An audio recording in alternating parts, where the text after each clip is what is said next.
Okay, so in this video, I guess I'll start by talking about what we've done so far. So we've done the basic operations: add, subtract, multiply, divide. And we've also done decimals, fractions, and percent. I should say we did fractions first, but whatever.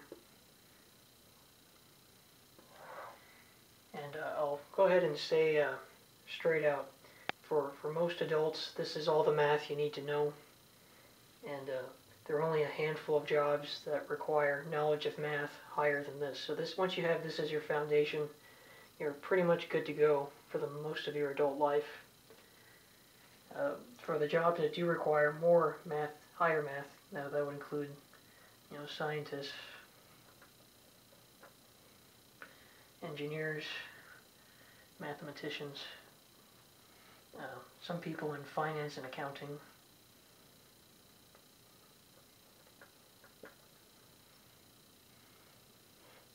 But that's pretty much it. So I just thought I'd throw that out there to kind of talk a little bit about the big picture. So now we are moving on to what I would call the first topic in higher math.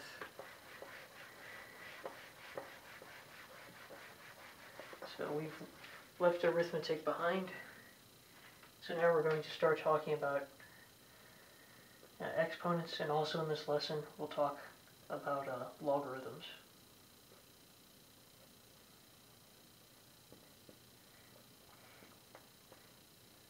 Or I guess I could throw in scientific notation too, since it's a related concept. So exponents, logarithms, and scientific notation will be in this lesson.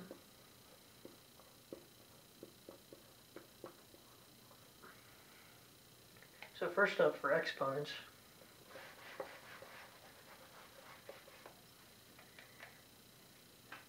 we need to learn the rules of what is an exponent. So an exponent is a way to multiply numbers quickly. So for example, instead of writing 2 times 2, we can write 2 power 2. Or instead of writing 2 times 2 times 2, we can say 2 power 3. Or instead of, I think you get the idea, 2 times 2 times 2, we say 2 power 4. So this little number up here is called an exponent, and it tells us the number of times we multiply this number down here, called the base, by itself.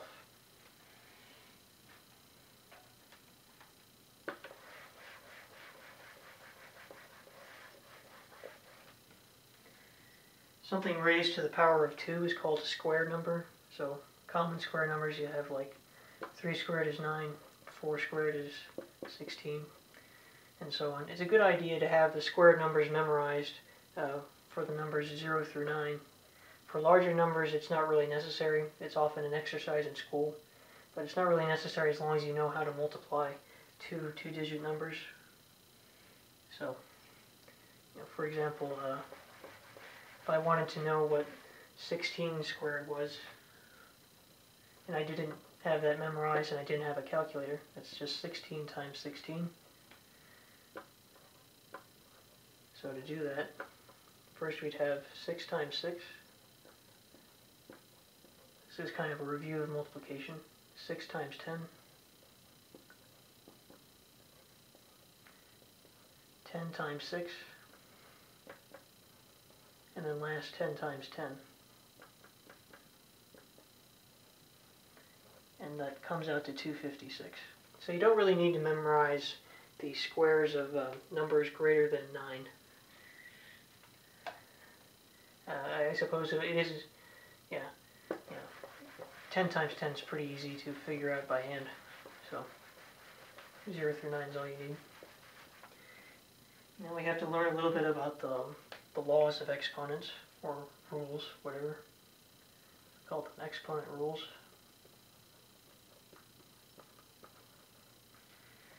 So if we have, and here I can start using sort of generic quasi-algebraic notation. So if I have a number a raised to a power n multiplying the same number a raised to a different exponent called m, this is the same as a raised to the power of n plus m. So for example, 3 power 2 times 3 power 4 is the same as 3 to the power of 2 plus 4, so 3 power 6.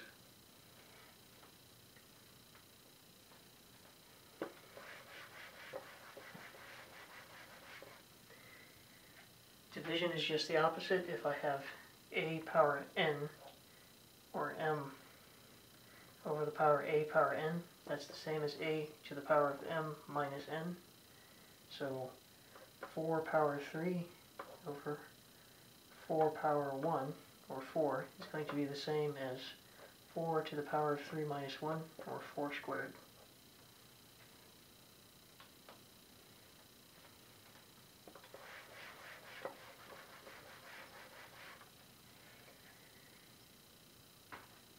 And lastly, last exponent rule is, I'm trying to remember what the last exponent rule is. Oh yeah, if I have two different numbers, a and b, raised to the same power, that's the same as the product of a and b raised to the power, whatever that exponent is. And so for example, well, I suppose I don't need to keep writing examples, but if I had, say, 2 squared times 3 squared, that would be the same as 2 times 3 squared. So let's check the arithmetic to make sure it works out. 2 squared is 4, 3 squared is 9, so that's 36. Over here, 2 times 3 is 6, and then that squared would be 36, so it checks out.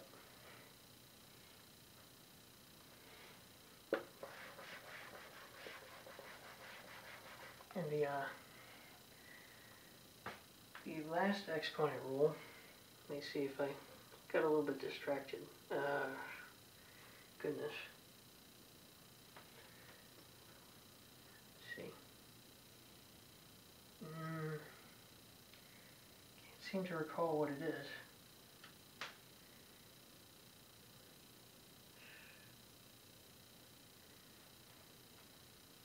A power m.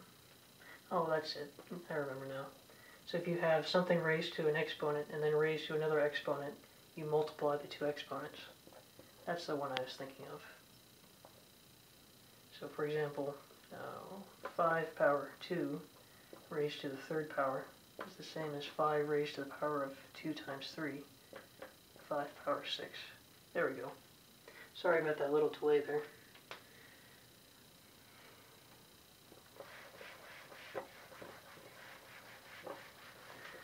That pretty much takes care of exponents. And then we have a related concept of roots. So the most common is the square root. So that is defined by the square root of a number squared is that number. And technically, you can say it would be plus or minus that number. So for example, the square root of, well, no, this is always true. The square root cancels out the exponent. But if I had something like the square root of 9, that would be plus or minus 3. Why? Because 3 times 3 is 9, and negative 3 times negative 3 is also 9. So that can be a little tricky sometimes. In addition to square roots, you can also have cube roots and fourth roots and whatever root you want. To write a root as an exponent, so if you want to say write the square root of, let's say 70, that's the same as saying 70 raised to the 1/2 power.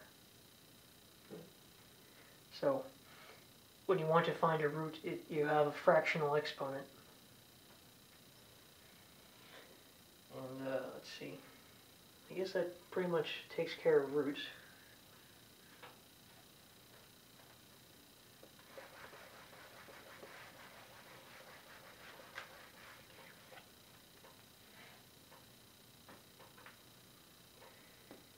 Where are we on now? We did exponents, roots, oh yes, logarithms.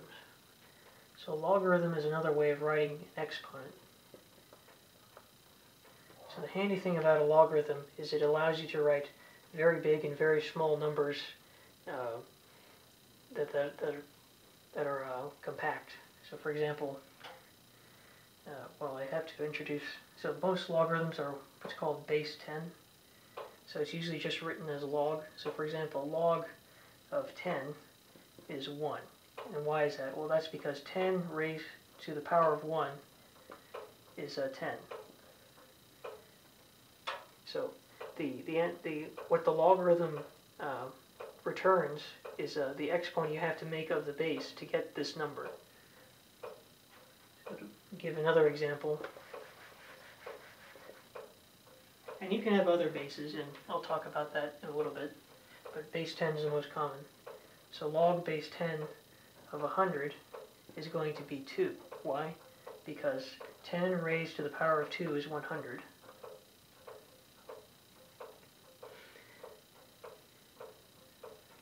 And you can use even bigger numbers. You know, we can, if I had, say, a log of 10,000, that would be 4. Why? Because 10 raised to the power of 4 is 10,000. So you can see logarithms are very useful for taking either a very big number and reducing it to a smaller number. And if it was some number, you know, like 9,000 something, it would be 4.83 or whatever. A long time ago, you know, logarithm tables were calculated, and you could look them up in books, but today everyone just uses a calculator or computer.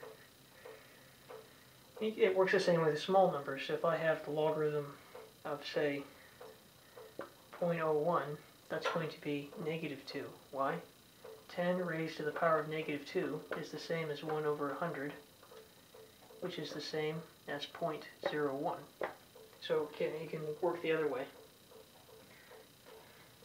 The only illegal operation with logarithms is you cannot take the logarithm of 0. Logarithm of 0 does not exist. Can't do that. And the reason that is there's no exponent you can make for 10 that would give a result of 0. You can, if you raise 10 to, say, you know, a very large negative number, like, say, or a large negative to a somewhat large negative exponent. So 10 raised to the power of -5 would be 1 over 100,000. Oops, too many zeros there. Which is the same as 0.00. That would be, what, 4 zeros and a 1?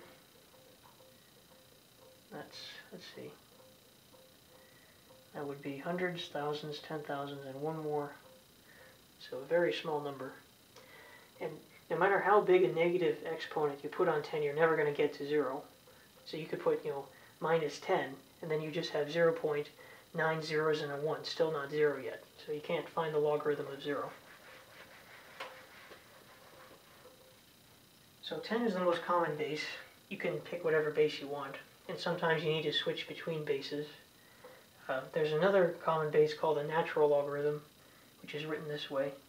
So if I had, say, ln of a, this is, you know, the natural log of a, and I'll talk a little bit more about this later. I just kind of want to introduce this, give you a little taste. So the base for the natural logarithm is a special number called e.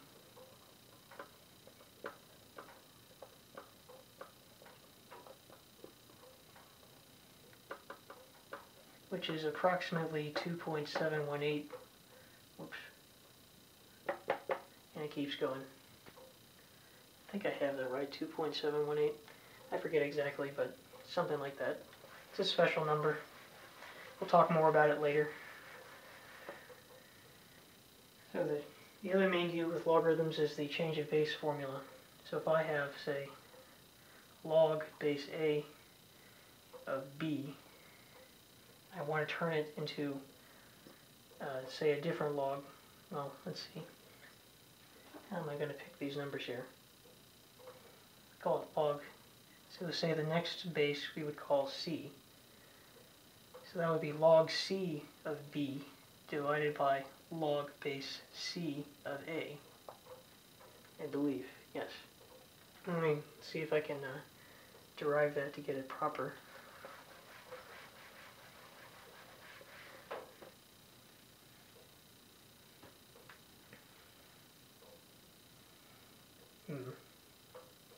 I've drawn a blank on how to derive that.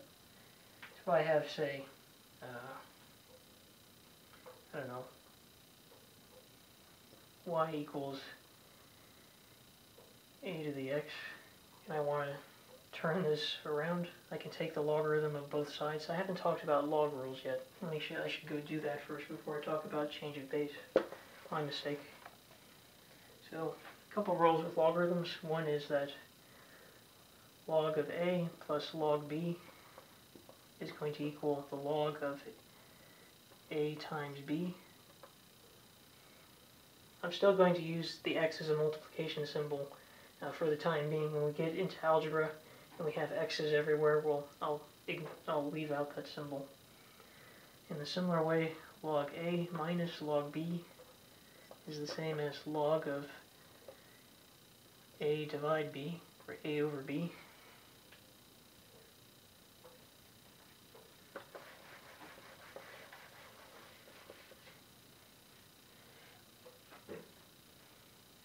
If I have log of a number raised to an exponent, log of a raised to the power of b, that's the same as b times log of a, so the exponent can come down in front. This is a very handy rule to know. So for example, if I have log of 10 power 3, that's the same as 3 times log 10. So log 10 we know is 1, so that would just be 3.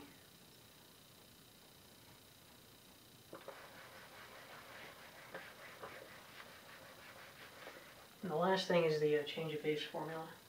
So I want to do a quick derivation of this. So if I have, say, y equals, well, this gets into algebra. I'll leave that out.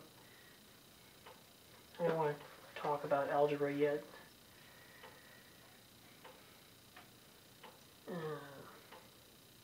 In fact, I'll save the change of, perhaps I'll save the change of base formula for later. I'll just present it for the moment. So if I have log of log base a of b, that is the same as log base c of b divided log base c of a. I believe that's the correct version of that formula. I could be mistaken. Well, let me do a quick derivation here. If I have, say,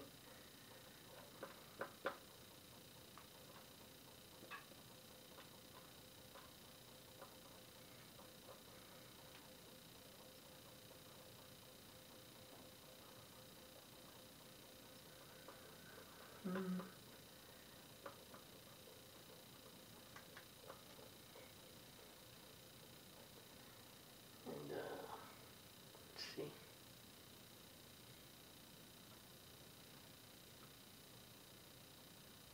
Oh, I'll leave that out. Can't recall at the moment exactly how to derive this formula, but I believe this is the correct formula. Well, I may return back to that one later. Change of base formula. Okay, so that takes us through logarithm, exponents, and logarithms. So the last thing I want to talk about for this lesson is scientific notation.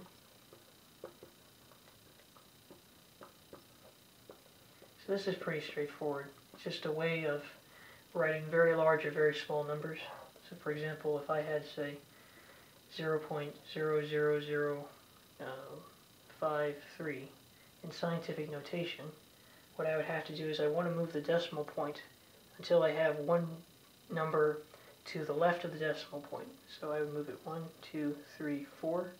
Since I'm moving it 4 spaces to the right, it's going to be a negative exponent. So I would have 5.3 times 10 power negative 4.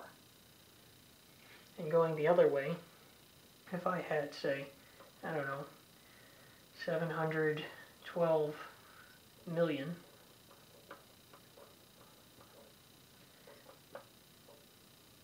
so 1, 2, 3, 4, 5, 6, 7, 8. So that would be 7.12 times 10 power 8.